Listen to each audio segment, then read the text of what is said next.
Pangalan mo? Marie po. Mare. Yung biskwit, no? Mare. Matamis-tamis. Saan po kayo ngayon, Madam Mare?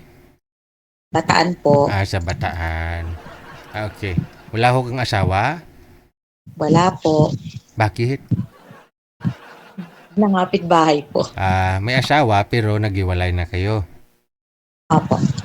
Ilang years na ho kayong walang asawa, ma'am? 6 years po. 6 years ng tigang. Walang asawa, no? Okay. Nagka-boyfriend naman? Hindi po. Wala talaga sa 6 years? Wala? Wala po kasi. Hindi na po. Pero kasi parang bangungot yun para sa'yo na iniwan ka, nangapit bahay. No? Ganun po talaga. Pero ngayon naka-move on ka na ngayon? Opo. Okay naman. Lahat po ba ng mga litrato ng mister mo, tinapon mo na sa basurahan? Wala naman po. Walang litrato. Mabuti na lang, no? O baka mga gamit niya dyan, naiwan pa sa bahay niyo. Binalik ko po sa kanya. Nung nakipaghiwalay siya, pinili niya yung isa, binigay mo yung sa kanya. Lahat ng paggamit niya. Kit brief, walang iniwan? Hindi ko na kailangan. Aragay. Ilan po yung anak ninyo, madam? 3 po. 3? May bagyo po ba dyan? Medyo maulan po, patigil-tigil naman. Sobrang ingay, parang hangin siguro. Electric pan ka? 3 po anak mo, ilang taon na ho'y panganay? So, nasa college po. Yung bunso mo, maliit pa. College na rin po. Tatlo sila, nag-aaral college? Yes po.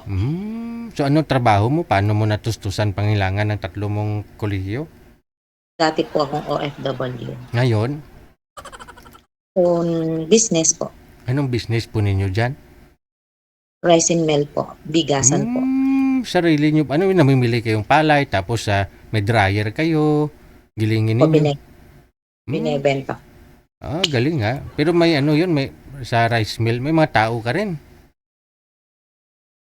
Meron din po, pagka-anihan na. Anihan. Kasi depende, no? Saan po kayo namimili ng palay? Kasi dyan sa inyo sa Bataan, parang bibira yung palayan?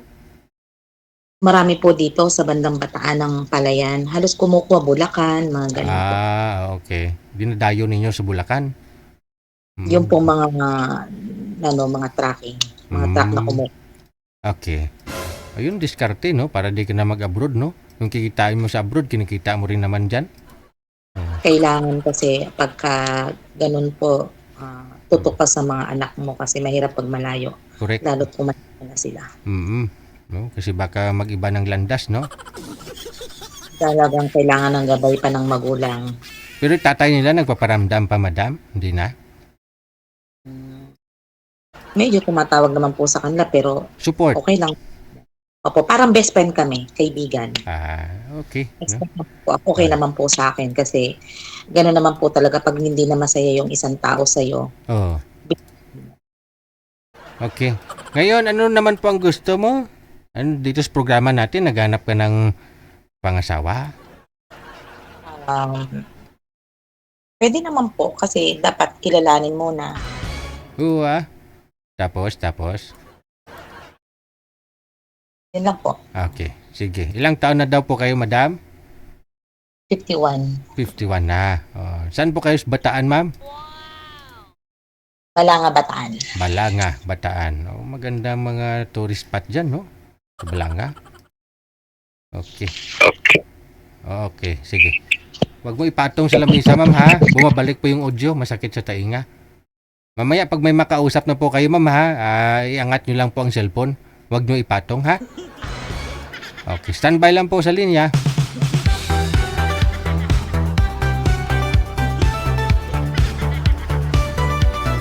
Hawak mo ang brief. Wala na si Madam Remembrance, pati yung brief daw pinadala na. Sino gustong makausap si Madam, no? Edad 51 years old.